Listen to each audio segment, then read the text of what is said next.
Let's do some more examples of factoring a difference of two squares. Let's factor the expression 25x squared minus 49. First step is to look for a GCF. When we consider the two terms 25x squared and 49, there's not a greatest common factor between 25 and 49, and there's not a variable GCF either. So there is no GCF among these two terms. The second step is to identify the type of expression we're trying to factor. Well, this is a two-term expression. We know that it is a difference of two squares because 25x squared is a perfect square. It's 5x times 5x. And 49 is a perfect square, 7 times 7. So this is a difference of two perfect squares. We know that a difference of two squares factors into two binomial conjugates. So we just go ahead and set up our two sets of parentheses for our conjugate binomials. We also know that to get the first term in each of these factors, all we have to do is find the expression that when we multiply it by itself gives us 25x squared. Well, we know that 5x times itself, 5x, gives us 25x squared. To find the second term in each binomial, here and here, we need to identify the number that when multiplied times itself gives us 49.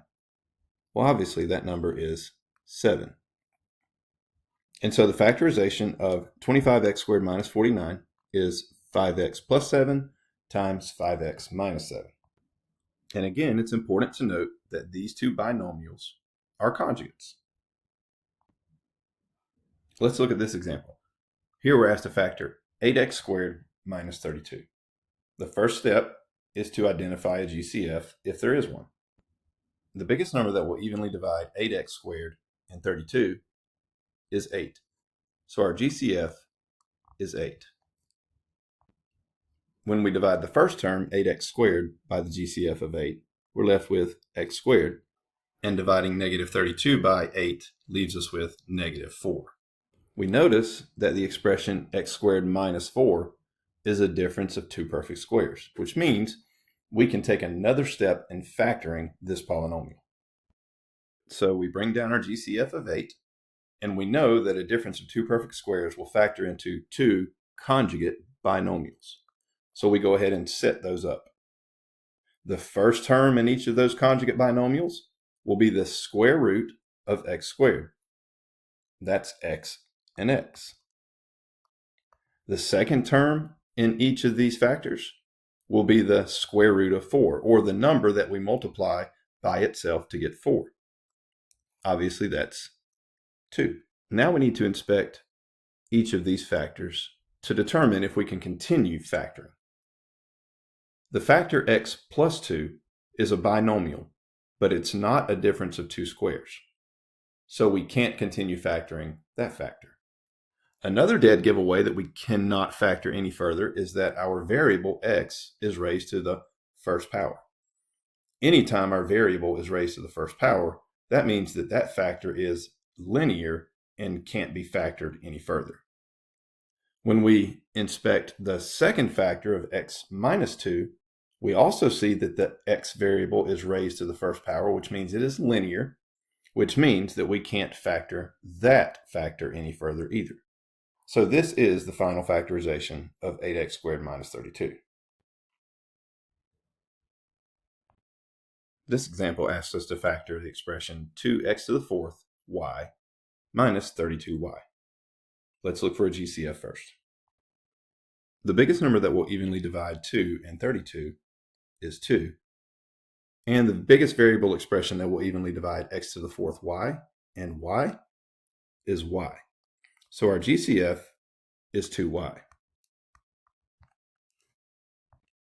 When we divide our first term by 2y, we're left with x to the fourth. And when we divide the second term by 2y, we're left with minus 16. Now let's take a look at x to the fourth minus 16 to see if we can continue factoring. It doesn't take very long to realize that the expression x to the fourth minus 16 is a difference of two squares. X to the fourth is x squared times x squared, and 16 is 4 times 4, and obviously this expression is a difference. So we need to continue factoring x to the fourth minus 16 as a difference of two squares. Make sure you bring down the GCF. X to the fourth minus 16 will factor into two conjugate binomials.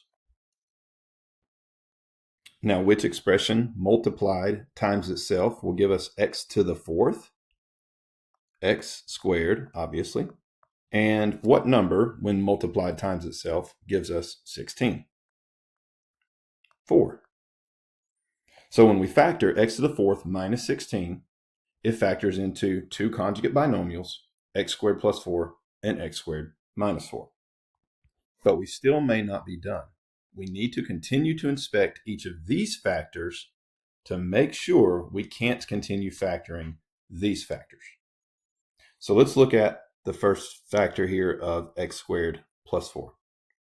X squared is a perfect square. 4 is a perfect square, but this is not a difference of two perfect squares. This is a sum of two perfect squares. That means that x squared plus 4 cannot continue to be factored over the real numbers. So we're just going to bring x squared plus 4 straight down in our factorization, because when I look at our next factor over here of x squared minus 4, I do see that x squared minus 4 is a difference of two squares, which means we can continue factoring this expression of x squared minus 4. So let's bring everything else down. And we know that when we factor x squared minus 4, because it's a difference of two squares, it will factor into two binomials that are conjugates. The square root of x squared is x. And the number that when multiplied times itself to give us 4 is 2. So x squared minus 4 factors into x plus 2 times x minus 2. Now let's inspect each of our remaining factors to make sure we're done factoring. We know that the factor x squared plus 4 is a sum of two perfect squares and can't be factored any further over the real numbers. The factor x plus 2 has an exponent of 1 on the variable, which means that's a linear factor, which means we can't factor that any further. And the factor of x minus 2 is also a linear factor, which means we can't factor that factor any further. So we've reached the final factorization of our expression. Let's do one last example. Factor 2x to the third minus 8x plus 2yx squared minus 8y. First step is to identify a GCF if it exists. The biggest number that will evenly divide 2, 8, 2, and 8 is 2. Now let's look at our variables. There is not a variable factor that will evenly divide x cubed, x, yx squared, and y. So there is no variable factor in our GCF. So therefore, the overall GCF of this expression is 2. Dividing the first term, 2x cubed, by 2 leaves us with x cubed. Negative 8x divided by 2 is negative 4x. 2yx squared divided by 2 is yx squared, and minus 8y divided by 2 is minus 4y. Now let's inspect this factor to see if we can continue factoring. Well, that's a 4-term expression, so I have an initial hunch that I could continue factoring this expression using factoring by grouping.